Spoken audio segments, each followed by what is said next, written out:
thanks for being on, Debbie. We were super excited to have you today, and I'm really excited for what you're going to talk about. I already have my notepad ready to take notes. Before we start, would you tell everybody just a little bit about yourself? Sure. Okay. Goodness. Let's see. Well, I have been with Keller Williams since 2004. I've served in the role of team leader, general manager. I've been a MAPS leadership and transformational coach. Started with MAPS, I guess this is my 10th year. And as far as I've done a lot of work, I'm a master practitioner in neuro-linguistic programming. Fierce Conversations is one of my the topics that I'm really passionate about that I teach. And I spent 18 years in the mental health field before I got into real estate. And that's significant because I worked in crisis. So I ran a crisis intervention helpline, and I actually worked with the police department as a mental health professional with them as well. So this topic, of energy has been something that as a mental health provider and worker and somebody that worked with crisis, it was something that I really needed to figure out. And I've just kind of continued to grow in that particular area and attempt to master my own energy. I don't know that anybody ever gets to mastery in this topic, and yet the more I learn about it, definitely the better my life is. So. Well, I didn't know I didn't know part of that crisis background. So now I feel like we're even more blessed to have you on here today. Yeah, most people don't know that part about me sometimes. So that is awesome. Okay, so I know that you have a podcast. I'm gonna let you share about that in a little bit too, but you guys just recently did an episode on energy. So honestly, I'm just kind of want you to take it away, and I'll field some questions. Awesome. I love that. So I'm going to start by just, why is this topic important? And I want you guys to kind of understand the purpose of it. Everything that we do is impacted by our energy. The way that we respond to things is all impacted. Our energy actually impacts the quality of our life. And so if we can master our energy more, it will help us with our success. It will help us with our health, which then gives us not only wellness, but it keeps us from disease. So there's so much about energy that is important. And yet when we think about energy, most of the time we say things like, I either have energy or I don't have energy. And what are we really, talking about though, right? When we look at that. And so most people believe that whatever's outside of themselves is what's real. Okay. And that whatever's inside is not. In other words, it's all in our head. And yet, here's the thing. A long time ago, science was looking at, they actually believed back in the 1800s that if you could not see or hear or touch it, it wasn't real. Now, when we think about that, oxygen, gravity, we can't see those, we experience them, and so they're very, very real. So this whole idea that if you couldn't see it or you couldn't hear it or touch it, that it wasn't real, just doesn't fly. And it was actually Albert Einstein that really started focusing around this whole idea of energy and quantum physics and everything. And one of the things that he says is that energy is everything. Now, if we think about our energy, you can actually measure our energy. And part of that is, what are you measuring? You're actually measuring body heat. Okay, that's actually what we're measuring. And if you were to do like a MRI scan, or I don't know the technical terms for some of these scans, and you would actually see places of energy in and around your body. So we kind of have this magnetic field, okay? Just like the earth does. That's why I chose this background, right? We know that there's magnetic energy in the earth. We know that. And yet we don't ever really think about it for ourselves and how is it impacting my life? So that's kind of what it is. Now what I want to do is kind of shift gears and let's talk a little bit about what drains it. And then how can we hold on to it, or we can use it in a way for optimum, using our energy for our success to keep us well and all of that. So let's talk about why it drains. And if you want to, you can kind of think of energy, let's think of it as vibrations, okay? And so if we think about what drains it, I want you to think about that as maybe it's kind of the bad vibes. So have you ever walked into a place before and you're just like, ooh, man, I got like I got a weird vibe, or I got a bad vibe when I was talking to that person, when I went to that place, or I've felt it before, like I'll land in a certain city and I'm just like, ooh, I don't know what it is about this city. Okay, well, we're experiencing energy when we're having that. That's the experience of energy.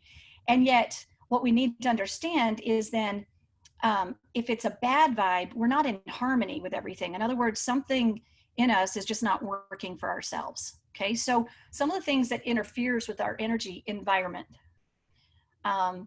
One of the things going through what we're going through right now with people being at home, okay, before your work environment was set up to work. Now, a lot of people are working at home and they didn't intend to work at home, right? So their energy is impacting. And then we've got family, we've got work, and it's all under the same roof now, right? And so not only does our environment is probably the number one thing that impacts our energy the most is our environment. Okay. So we have to set up our environment that's going to support us. It's going to give us this harmony. So whether that's like, I actually put my office, I was talking about this yesterday. I put my office in my dining room. I live alone, so it's okay. If I want to eat outside, or if I want to eat, I just go outside to eat. And that works for me because I can see outside and the lighting is so much better here. So I needed to set up my environment to where it was going to support me to do the things that I needed to do. So you need to do the same thing during this time because your environment has shifted. And is it going to support you? We can look at this environment of when you recharge your battery. Okay, so we can look at that as, we need sleep in order to recharge. We wouldn't expect our phones to operate if we didn't plug them in. And one of the ways that we plug ourselves in is getting the rest that we need. And yet, is your environment where you sleep in your bedroom, is it supporting you? I travel a lot. And so I have to be very purposeful about what do I need to do when I get to an environment that's not my own. What do I need to do in order for that to support my rest and to support my sleep? And some people do that easier than others. Okay, I've figured that out of what do I need to take with me and what do I need to do so that I can get the rest that I need, because that environment to recharge my battery is really important. So environment is really, really critical. Another thing that will interfere with energy can be your relationships. And one of the things that's important here right now, your relationships might be a little bit more under pressure. Let's put it that way.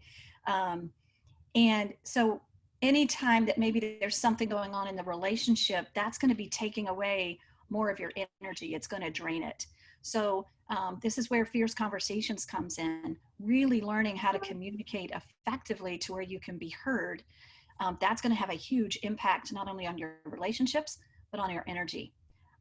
Think about when you have a conversation that you need to talk to somebody about and you don't. Begin to think about how that begins to grow. You create a bigger story, and that spirals you down in a place where it's going to drain your mental and your emotional energy. Okay. And then the final thing, and I'm going to make a recommendation on a book for this, but our thinking, our mindset has a lot to do with our energy, our thoughts and our beliefs. And Dr. Bruce Lipton has a book called The Biology of Belief. And so if you want to geek out on more of this understanding, that's a great book. I like to geek out with Dr. Lipton because it's fascinating. He looks at the biology of belief, but what your thoughts and your belief system and even your emotions impact your energy. Okay.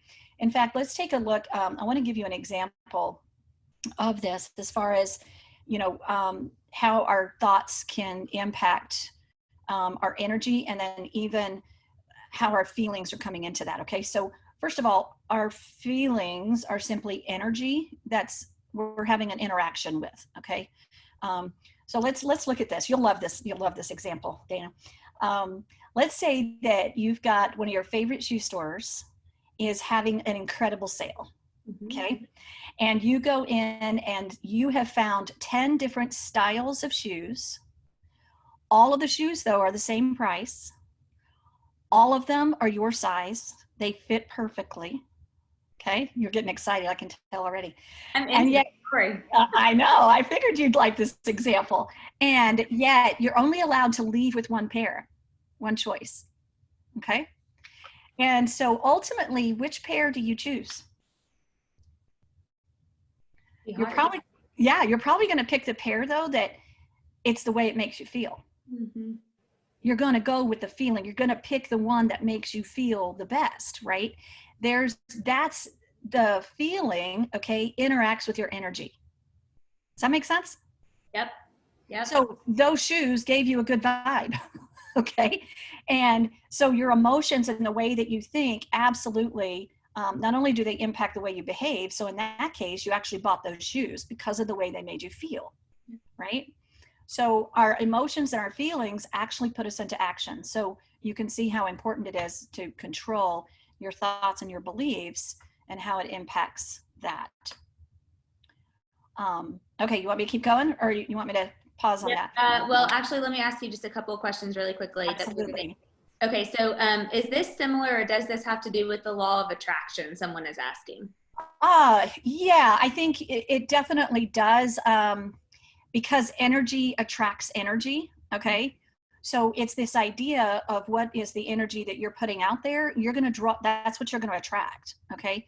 Now, there's all kinds of things about the law of attraction. And some people think you just have to think that and you get it. It's not true. You have to, it does start with your thinking. Okay. But you have to be, the higher, let's look at it. Okay, so if you've got a magnetic field, the higher you vibrate, the more that's what you're going to attract. Mm-hmm. Okay, and so one of the ways that you can, one of the practices to vibrate at a very high level is gratitude, for example. Okay, gratitude is one of the things to do to grow your energy. So if you're going to grow your energy positively, then you're going to attract more of that. So that's the relationship of it. I don't know if we need to go deeper than that, but that's kind of the idea of it. Yep. Okay. Nope. That's good. That answers that question. Okay, cool. Awesome.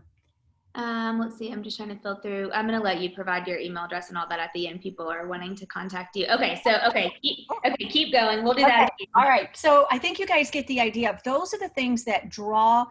So if we have unhealthy relationships, if we have unhealthy thoughts or beliefs, if we're unhealthy, like if we're not doing the things like getting the rest that we need, if we're not, if we don't have movement in our life, if we don't take care of ourselves physically, then that will definitely have an impact on your energy. And that's why your thoughts are so important, because I've talked to a lot of people this past week and they're like, man, I was doing so good. I was getting up at 5 a.m. Now I'm sleeping in and I'm feeling sluggish. And so all of that is interacting with the way that we're thinking and feeling. And so this is a time to, it's not really a time, if you're in a time of crisis, which I love the word crisis in the Chinese. I said this to Terry the other day. I don't know what the symbol is for it, but it actually has two meanings. And one is a stress, but the other is opportunity. So if you can look at a crisis as it's an opportunity, because it's going to create enough change in you to do something. Okay. So you'll either shut down because it will stress you out, or it will create an opportunity for you to have a different lifestyle. Okay. Okay. So those are the things that kind of drain it. So now let's talk about how could I hold my energy and then create optimal energy for myself. And so this is all about being in harmony. Okay. Now I'm going to give you some strategies, and what you have to do is you have to know what it is about you that gives you that energy. Okay. So I can give you some general terms, but then you need to find it out for yourself. For example, environment. Okay. I needed to be where I could see the sun. I needed the lighting. I needed to be able to look outside and look at my garden. I needed that. I needed to connect to energy. If I had my way, if the wind wasn't blowing in West Texas, I would have an office outside. That's where I would be. So I needed to get closer to that for that environment. So if you're at home right now and you're struggling with your environment, have a space to where this space is where I work. I don't do anything else. I have a way of, even though it's in my dining room, I have a way of shutting it off to where when I shut it off, it's off. And that was important to me. Having a transition period from, okay, this is where I'm working. And so while you're there, that's what you do, is you work. Then if you're going to go, now you're going to be a mom, or you're going to homeschool your kids, or you're going to do something else, then transition, leave the work behind, and now transition to whatever role that is for yourself, right? Have a little bit of a transition. That can be simply asking yourself a question of, okay, what do I feel good about what I accomplished today? What do I need to do tomorrow? And maybe do that list, okay? And now turn it off and go be with your family. Your environment in your home, is it supporting you? Okay. One of the other things, I have a walking treadmill underneath my desk. And a lot of clients last week, I had the beach behind me and not space last week, and I was walking on my treadmill. So I said, just come take a walk with me on the beach. And there was something just kind of calming about that, right? I love that. It's just different things like that of what is it that gives you, what does your environment need to do to support you, okay? Here's a biggie. To really be in harmony with your energy, you need to have awareness of your filters. Okay. Here's what I mean by that. I've heard people say before, I am depressed. Okay. I am statements are filters. Okay. It's a way that we filter things. Here's the interesting thing about that. And this is the whole kind of our understanding of mental health, and sometimes how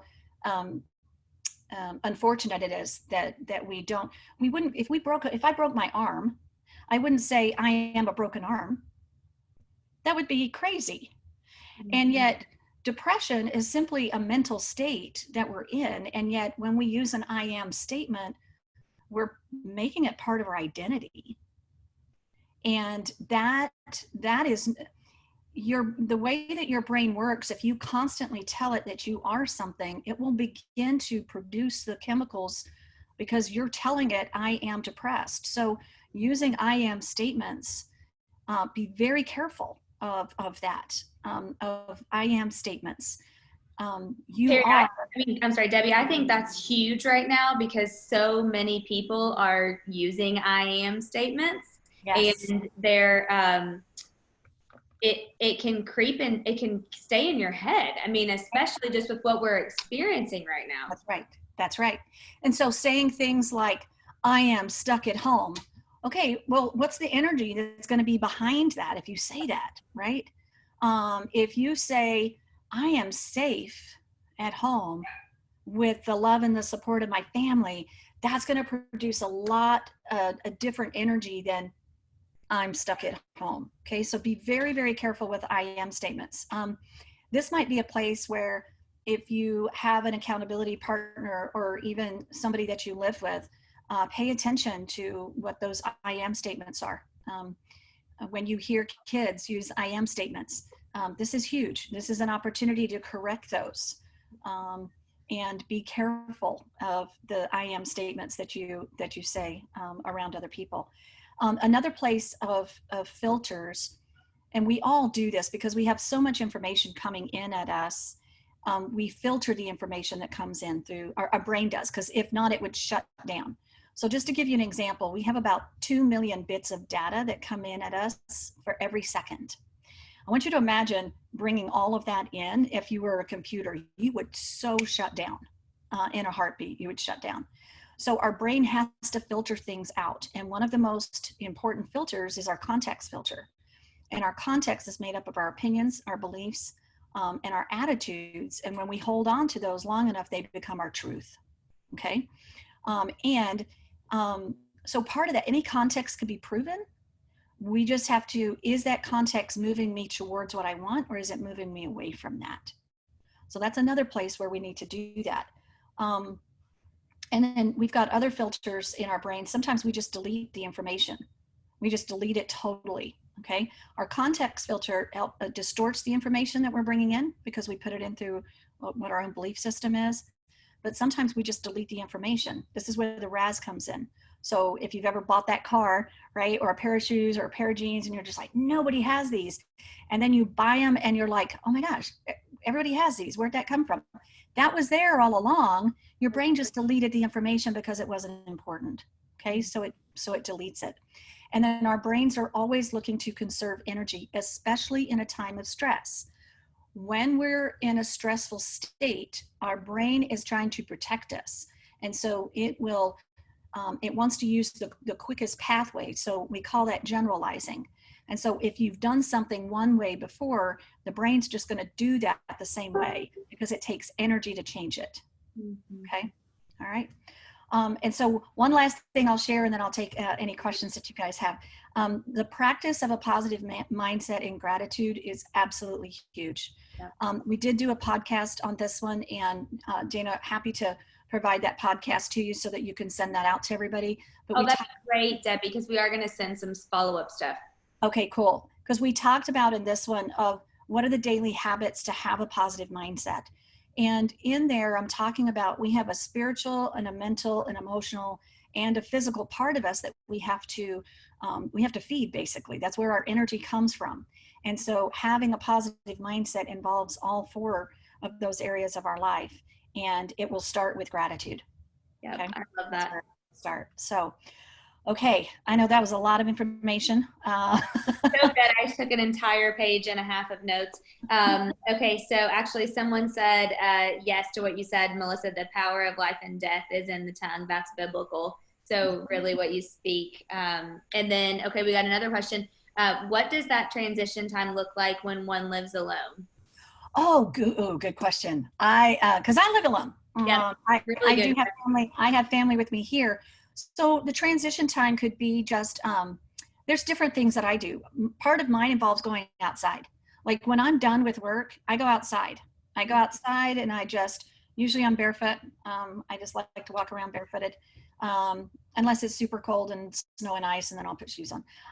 And that's my transition, is I just kind of go outside. I kind of sit and relax for a little bit. Sometimes I'll put on some music. So it could be 5, it could be 10 minutes. I think what's important is to know what is it that recharges you. Mm-hmm. So if I've had a busy day of coaching, I go outside and connect with nature. Nature, there's a way of, I just feel, it's almost like I feel like I plug in to nature. And that's my transition time. So I hope that was an example that they can use. It may be different for somebody else. It could be writing down, journaling. Here's what went well today. Here's what I want to work on in the future. And that could be it. Yeah. Actually, Kathy just said that she's using the going outside because she has a hard time turning work off when you're inside. Yeah. I can relate to that for sure. Yeah. Absolutely. So, okay, Debbie, 2 more quick questions. So we're obviously in uncharted territory right now. It's different. Gary Keller keeps saying it's different than a recession because the economy didn't cause this. That's right. And so for people who maybe have never been through a recession, say we have realtors who've never been through a recession, or small business owners, what advice would you give them around their energy and their mindset? Because I had a really interesting conversation with someone yesterday and this morning saying the people who have been through a recession seem to kind of have a different mindset. They seem to be more of like we're taking action. We know what to do. We've done that. And then people who have not been in the business during a recession are like, well, people think just read the shift book or read a book and then go do that. And it's like, it seems to be like there's a little bit of a different mindset. What are your thoughts around that? Well, I think, a couple of things is that sometimes what we're doing is we're letting our emotions be in charge. Okay. We can have fear. We can be fearful. Fear is not a negative thing. It actually tells us that something is going on. Okay. It's how we respond to the fear. Okay. That sometimes shuts people down. And what I will tell you is just that sometimes we're not just dealing with the fear of the moment. We're dealing with all of the stuff in our past that we haven't processed, and we're carrying that fear with us.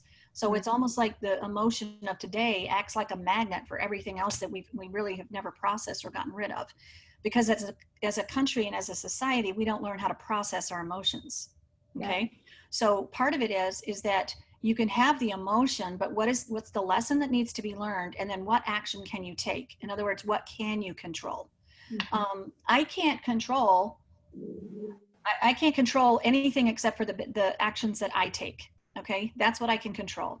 And so if you know that, and I'm not fearful for what's going on out there, I don't know how it's going to impact me, but I do know what I can do today to protect myself, to protect my business, to protect whatever else it is that I need to protect. And that's what I control. Yep. I love that. Okay. Ooh, this is a really good question, Kathy. I actually have had a similar one on my list. Okay, Debbie, how can you help others raise their energy? Oh, well, first of all, that is a good one. I think, I don't know that you can, somebody has to control their own thoughts. Okay. So I'm going to approach this from a coaching perspective. I can ask people questions to help them get through some of the stuff as far as, is that true? Do you not have any control over that? What can you control?